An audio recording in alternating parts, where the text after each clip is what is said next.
कुछ लोग भेदभाव पैदा करने के लिए इस धरती पर मुसलमानों को बेदर्द कह देते हैं, इस्लाम को बुरा कह देते हैं। मैं कहता हूं उनसे बुरा इस दुनिया में कोई नहीं है, वो शैतान के बच्चे हैं, खुदा के बच्चे नहीं हैं। वेलकम दोस्तों, स्वागत है आप सभी का इस चैनल की एक और नई वीडियो में। तो दो बड़ी खबरें हैं। पहला ये कि जो अल नस्र के गोलकीपर है, एक्स गोलकीपर, उन्होंने ये दावा किया है कि हो सकता है क्रिस्टियानो रोनाल्डो इस्लाम कबूल कर लें, क्योंकि वो नमाज भी पढ़ने लगे हैं, गोल करने के बाद सजदा भी करने लगे हैं। सऊदी का जो कल्चर है वो उसके साथ काफ़ी मेल जोल करने लगे, उनको बड़ा पसंद आने लगा।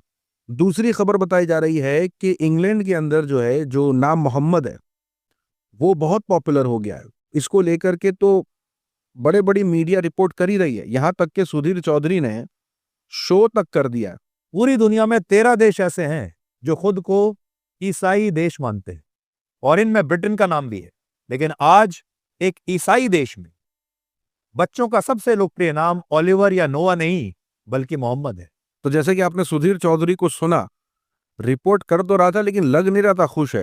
उम्र भर सो न सकेंगे। तो ये जरूर है कि मोहम्मद नाम काफी चर्चित है, वहाँ बच्चों के नाम रखे जा रहे हैं और सोशल मीडिया पर काफी जश्न मनाया जा रहा है कि भाई मोहम्मद नाम चर्चित है, वहाँ सबसे ज्यादा मोहम्मद का नाम इस्तेमाल हो रहा है, बच्चों का नाम मोहम्मद रखा जा रहा है। ये अपने आप में सोशल मीडिया पर एक ट्रेंड चल रहा है। लेकिन उसी के साथ साथ जो वीडियो है, मैं आपके साथ एक वीडियो पर रिएक्ट करूंगा, क्योंकि जिस तरीके का भी माहौल आईटी सेल वालों ने, अनभक्तों ने, पार्टी के समर्थकों ने जिस तरीके से जो माहौल बनाया है, उसको लेकर के शंकराचार्य ने आज से तकरीबन 11 साल पहले क्या कहा था। क्योंकि देखिए, अभी मौजूदा हालात हम सब जानते हैं और 11 साल पहले शंकराचार्य ने इन सारे मुद्दों पर जो बातें करी थी, क्योंकि उस वक्त भी ऐसा था। आज सोशल मीडिया है तो कई चीजें और बाहर निकल के आती हैं, समझ में आता है क्या क्या चल रहा है। लेकिन शंकराचार्य ने 11 साल पहले क्या भविष्यवाणी करी थी और क्या क्या बातें कही थी, आज उस वीडियो पर रिएक्ट करने वाले हैं हम। तो आप सभी से गुजारिश है कि वीडियो को पूरा देखिएगा, अंत तक देखिएगा। मुसलमानों के बीच में लगातार कई वर्षों से हम जा रहे हैं और भारतवर्ष में एक नई प्रथा का प्रारंभ किया मैंने कि जब जगत गुरु शंकराचार्य भी मुसलमानों के बीच में जाकर के उनके प्रेम को समझ सके और इस्लाम की सच्चाई को जान करके इस्लाम को सारी दुनिया में एक इंसानियत का सबसे बड़ा पाठ सिखाने वाला धर्म मानने के लिए लोगों को समझावे।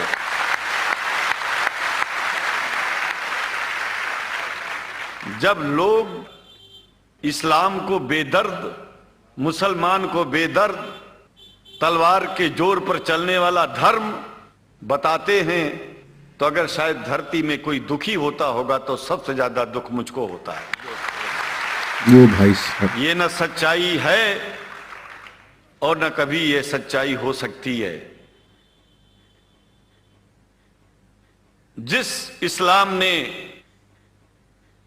पहला कलमा ही कुरान शरीफ का ये बताता है कि नहीं है इबादत के काबिल सिवाय परमात्मा के और कोई, ला इलाहा इल्लल्लाह मोहम्मद रसूल अल्लाह। भला आप बताइए, वेदों का रस निचोड़ करके मोहम्मद साहब ने परमात्मा की इबादत करके परमात्मा के पैगाम को एक ही कलमे में दे दिया। इससे बड़ा ग्रंथ दुनिया में और क्या हो सकता है।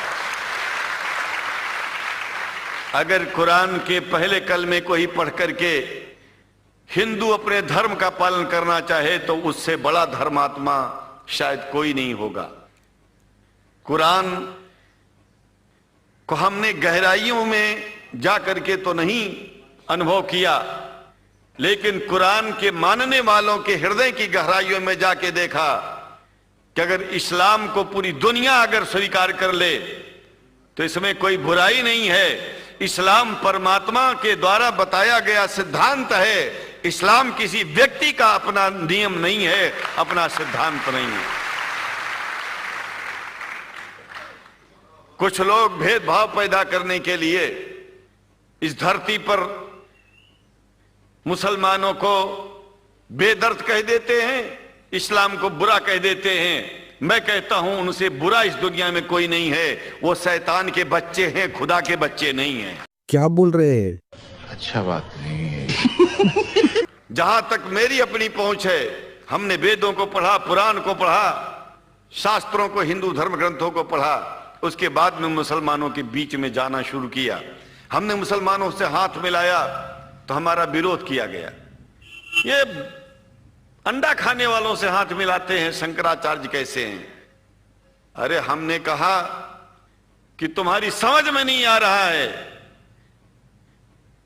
वो 5 बार इबादत कर लेते हैं खुदा की, तुम घास खाते हो और एक बार भी इबादत नहीं करते हो, तो तुमसे बड़ा अधर्मी दुनिया में कौन है?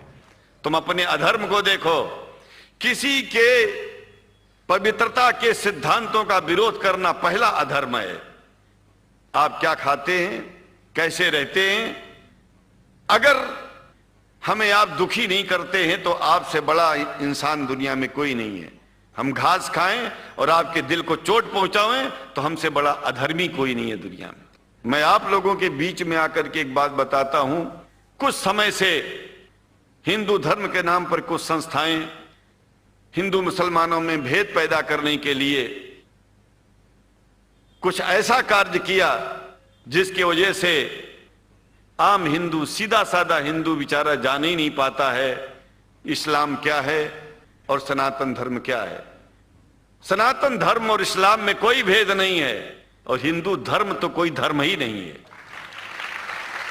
सनातन धर्म धर्म है और शायद जो संस्कृत का सनातन शब्द है, अगर किसी भाषा में उसको इस्लाम कहा जाए तो कोई बुरी बात नहीं है। इस्लाम और सनातन में कोई भेद नहीं है, क्योंकि परमात्मा एक है, परमात्मा सबका है। यह संदेश ऋषियों मुनियों ने दिया और यही संदेश, परमात्मा का भेजा हुआ संदेश, स्वयं हमारे मोहम्मद साहब ने इस पैगाम को हमको दिया। तो हम भेदभाव क्यों करें? यहां पर भारत का मुसलमान, एक बात बिल्कुल मैं स्पष्ट बता रहा हूं आपसे, अगर भारत का मुसलमान सो गया तो भारत सो जाएगा। इसलिए भारत को जगाना है तो मुसलमानों को जागते रहना पड़ेगा। भारत जाग जाएगा, पूरी दुनिया जाग जाएगी। यह भी मैं जानता हूं कि भारत के सच्चे हिंदुओं को, जो सच्चे सनातन धर्मी हैं, उनको मुसलमानों से प्रेम चाहिए, उनको मुसलमानों से भेद नहीं चाहिए। अगर कोई अच्छा हिंदू है, सच्चा हिंदू अपने को कहता है, तो पहले तो सनातन धर्म को मानता हो। अगर हिंदू की परिभाषा सनातन धर्म से हट करके कोई परिभाषा है, तो ऐसे हिंदू धर्म को मैं तिलांजलि देता हूं। हिंदू धर्म कुछ नहीं है। फिर हिंदू धर्म वही है जो वेद को माने, पुराण को माने और सनातन को माने। सनातन धर्म धर्म है और उस धर्म को न मान के अपनी एक नई व्यवस्था चलाना शुरू कर दे, इसका मतलब यह है, और नाम भगवान का ले। एक बात और बता देता हूं, भगवान कोई आदमी की तरह नहीं है कि रोज रोज नियम बदलेगा। रोज रोज नियम बदलना आदमियों का काम है। मैं तो कहता हूं कि अगर शंकराचार्य लोग सब मिलकर के इस विचार में स्थित हो जाएं कि सनातन धर्म वो धर्म है जो इस्लाम से अलग नहीं, इस्लाम वो धर्म है जो सनातन से अलग नहीं, और जो भेद पैदा होता है या राजनीति में होता है, साम दाम दंड भेद, ये राजनीति में है, धर्म में नहीं है। धर्म में है एको ब्रह्म द्वितीयो नास्ति, एकमेव द्वितीयम ब्रह्म ला इलाहा इल्लल्लाह। ये धर्म कहता है, ये धर्म की बात है। इसलिए हम भगवान की आराधना करते हैं, उपासना करते हैं। परमात्मा एक है और परमात्मा बार बार नियम नहीं बदलता कि धरती पर इंसान बदलते जा रहे हैं तो परमात्मा अपना नियम बदलता चला जा रहा है। एक बात याद रखिएगा, जब से शुरुआत हुई होगी और जब तक ये दुनिया रहेगी, ईश्वर का सिद्धांत एक था, एक है, एक ही रहेगा। मानने वाले आपस में भेद पैदा करें तो इसमें उसका कोई दोष नहीं है। दोष तो उन लोगों का है जो लोग भेद पैदा करके प्रतिष्ठा पा चाहते हैं। खास करके इतना जान लीजिए, धर्म भेद को मिटाता है और राजनीति भेद को बढ़ाती है। तो जैसे कि आपने शंकराचार्य को सुना, ऐसा लग नहीं रहा है कि ये कोई 11 साल पुरानी वीडियो है, ऐसा लग रहा है ये हाल फिलहाल की वीडियो है, क्योंकि मौजूदा हालात जो हैं उसमें भी कुछ इस तरीके की हरकतें हो रही हैं। अनभक्त हो, पार्टी के समर्थक हो, अपने आप को बहुत कट्टर धार्मिक लोग कहने वाले हों, वो जिस तरीके की हरकतें वो कर रहे हैं, ये वीडियो 11 साल क्या आगे 100 साल भी हो जाए, अगर यही चलता रहा तो बहुत रेलेवेंट होगा। मतलब तब भी ये वीडियो ऐसी लगेगी जैसे उसी वक्त की है, क्योंकि जहालत जब तक खत्म नहीं होगी, लोग अपने धर्म की किताबें नहीं खोल के पढ़ेंगे, नहीं समझेंगे, नहीं जानेंगे, तो ये भेदभाव, मेरा तेरा, हम तुमसे बेहतर हैं, हम, ये सब चलता ही रहेगा किसी भी रिलीजन के अंदर। रिलीजन बेहतर हो सकता है, लेकिन इंसान अपने आप को बेहतर कहने लगे, ये एक बीमारी है। इसका हिसाब होगा, जब हिसाब का दिन होगा उस दिन पता चलेगा कौन बेहतर है, नहीं है। यहाँ झगड़ा करने का कोई मतलब नहीं है। और जैसे कि शंकराचार्य ने कहा कि ये भेद कौन करवाता है लोगों के बीच, कौन लड़वा रहा है, तो ये सब जानते हैं। तो शंकराचार्य की वीडियो पर आपका क्या कहना है? अपनी राय सुझाव कमेंट बताइए। मिलूंगा अगले वीडियो में, अपना ख्याल रखें।